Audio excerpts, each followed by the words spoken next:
पशुपति व्रत की महत्वता दर्शाए। अब पशुपति व्रत को समझ लेना। कई माताएं गलती करती हैं, कई माताएं व्रत को नए नए तरह से करती हैं। कोई कुछ बताता है, कोई कुछ बताता है, कोई कुछ बताता है। उस व्रत को आप समझ लीजिए, पशुपति व्रत को। पशुपति व्रत 5 सोमवार का होता है। कितने सोमवार होते हैं? अच्छे से समझ लेना। 5 सोमवार का व्रत है। आज अष्टमी का दिन आप लोग अच्छे से समझ लोगे तो आपको फिर कोई ये नहीं होगा कि मैंने व्रत करा और मेरा काम क्यों नहीं हुआ। उसमें अपने को अपनी गलती छांटना है कि गलती कहां हो रही। पशुपति व्रत 5 सोमवार का होता है।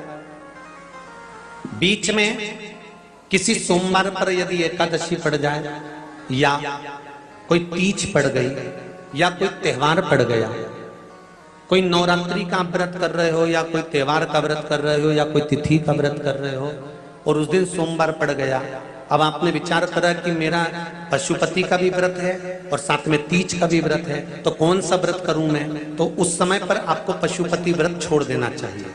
फिर आप तीज का व्रत कर लो, या चतुर्थी का करती हो तो चतुर्थी का करो, छठ का करती हो तो छठ का करो, नवरात्रि के व्रत करती हो तो नवरात्रि के करो।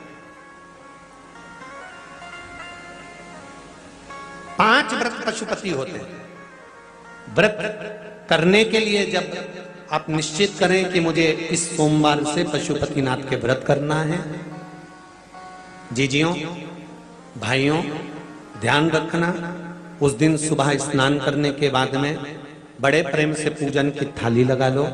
उसमें चंदन, अबीर, गुलाल, जो भी आप रखना चाहें, रौली, चावल, मौली, जनेऊ, पंचामृत, चाहो तो अलग अलग ले जाओ, चाहो तो एक साथ मिलाकर ले जाओ।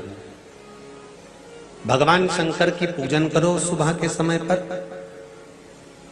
और शिव जी का पूजन कर कर, आराधना कर कर भगवान शंकर से प्रार्थना करो, हे शिव जी, हे ओगड़दानी, हे त्रिकालदर्शी, हे कैलाशी, अविनाशी, आज से मैंने पशुपति व्रत प्रारंभ करे।